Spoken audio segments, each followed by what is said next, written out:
Здравствуйте, мои дорогие друзья, гости, подписчики моего канала, садоводы и огородники. В этом видео я вам покажу простой способ, как защитить томаты от болезней, в том числе от фитофторы. Я вам покажу томаты. В этом году я их вообще ничем не обрабатывал. Чуть попозже пройдемся, посмотрим, как они выглядят. Я их не обрабатывал никакими препаратами, ни биологическими. Я имею в виду такие препараты, как фитоспорин, либо триходерму. Не применял ничего, тем более не применял химические препараты, фунгициды, которые защищают и излечивают растения от болезней. В этом году я вырастил абсолютно экологически чистый урожай. Покажу вам, как я этого добился, конечно. Ну и сразу покажу вам способ, о котором я уже рассказывал в своих прошлых видео. Многие к нему, конечно, отнеслись скептически, потому что уже пробовали данный способ защиты томатов от болезней, в том числе от фитофторы. Я вам сейчас показываю, если не видно, это кусочек медной проволоки длиной примерно около 30 сантиметров. Вот пополам она у меня согнута. Проволока медная, толщиной примерно около 1,5 миллиметров. Можно использовать также проволоку и толщиной 2 миллиметра. У многих не получается этот способ, поэтому были у меня комментарии негативные, которые говорят о том, что этот способ не работает. Да, если его применять неправильно и не знать основных моментов, как это правильно сделать, о которых я вам сейчас покажу и расскажу, вот эти ошибки, покажу, как правильно это сделать, чтобы томаты действительно были защищены с помощью этой медной проволоки, как это сделать правильно. Очень важные два существуют момента. И, конечно, вот смотрят люди некоторые видео, понимают, что я рассказываю о применении медной проволоки, когда-то у них что-то не получилось, и сразу, даже не досмотрев до конца, могут написать какой-то негативный комментарий. Ну, в принципе, я к этому спокойно отношусь. Для этого я, в принципе, решил снять данное видео, чтобы показать основные ошибки, как правильно применять данный способ, чтобы избежать негативных результатов. Данный способ, конечно, подходит для маленьких хозяйств, для маленьких теплиц, для дачной теплицы. Вот у меня теплица, допустим, 3×6. В ней растут у меня томаты в количестве, по-моему, тут около 20 растений. В общем, если вы выращиваете до 50 растений, до 50 томатов, то такой способ, я думаю, вам понравится. По крайней мере, обязательно его попробуйте. Надеюсь, что у вас, и даже уверен, что у вас все получится, если вы сделаете все правильно. Итак, первая ошибка, которая приводит к тому, что данный способ себя плохо проявляет, то есть неэффективен, это использование медной проволоки для того, чтобы проткнуть стебель. То есть что делается? Берется кусочек медной проволоки, один кончик заостряется, и вот этот кусочек втыкается в стебель. Мало того, чтобы растение повреждается, это не приносит никакого положительного эффекта. И многие, кто попробовал таким способом защитить томат, не получили какого-то защитного эффекта, и растения все равно болели. У кого-то, возможно, и сработал данный способ, но я его испытывал, и я вам не рекомендую протыкать стебель томата медной проволокой для того, чтобы защитить его от фитофторы и от других болезней. Вторая и самая главная ошибка при использовании медной проволоки для защиты томатов от фитофторы – это слишком позднее ее использование.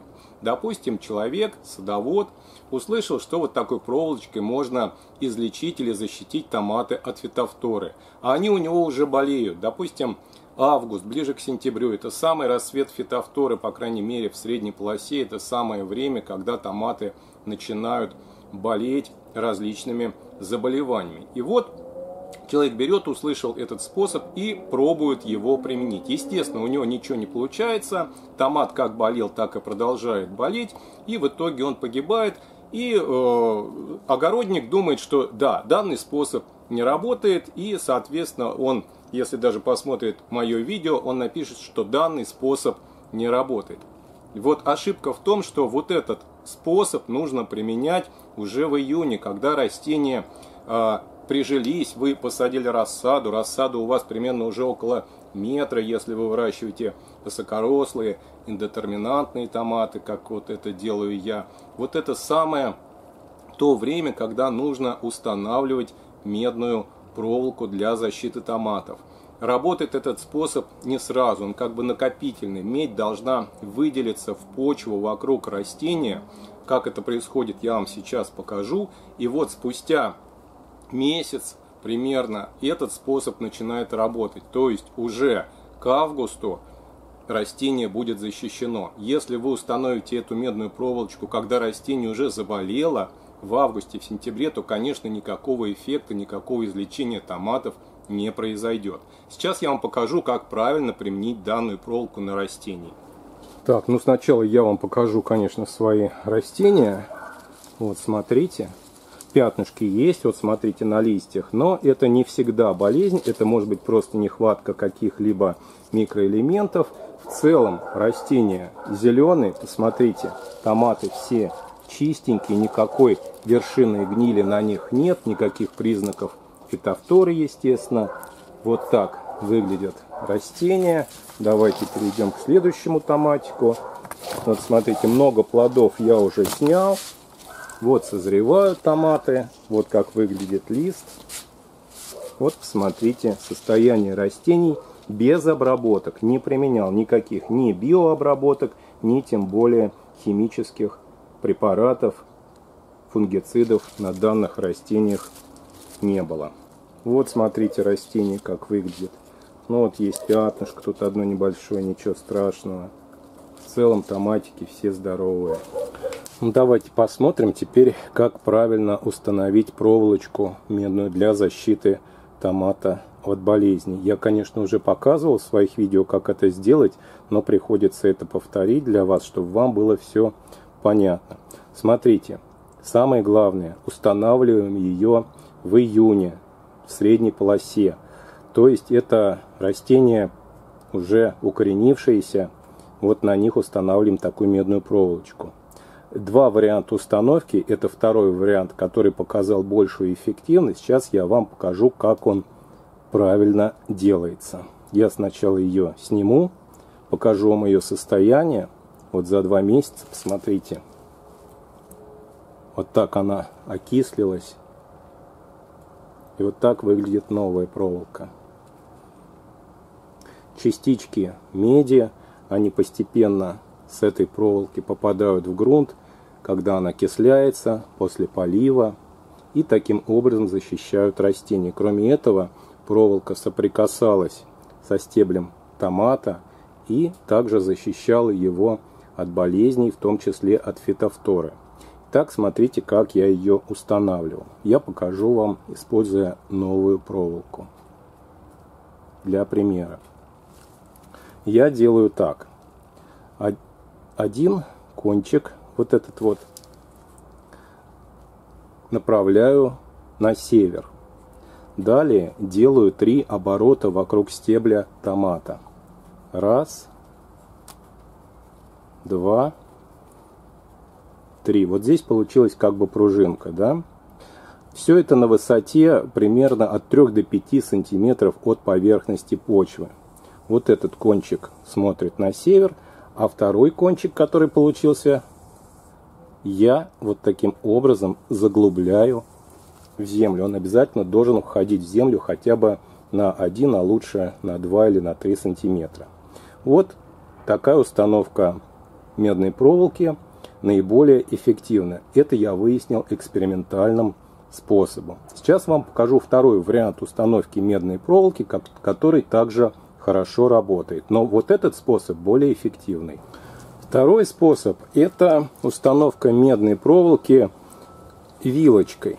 То есть, вот смотрите, в данном способе проволока углубляется глубже, она уходит в землю примерно на 10 сантиметров. Вот эти кончики, также они уже видно, что окислились, то есть выделилось некоторое количество частичек меди, если хотите, ионов меди в почву. Как эта проволока действует. Здесь, в этом случае, я вам сейчас покажу на новой проволочке. Мы сгибаем кусочек проволоки пополам. Получается вот такая вот шпилька. Далее отступаем от согнутой части примерно 3 сантиметра. И также проволоку сгибаем примерно под прямым углом. Получается вот такая вилочка. Далее берем и вот таким образом устанавливаем на растение. То есть проволока соприкасается со стеблем томата, а нижние ее концы уходят в землю к корневой системе. В дальнейшем, когда растение отплодоносит поздней осенью, я буду удалять томат из грядки.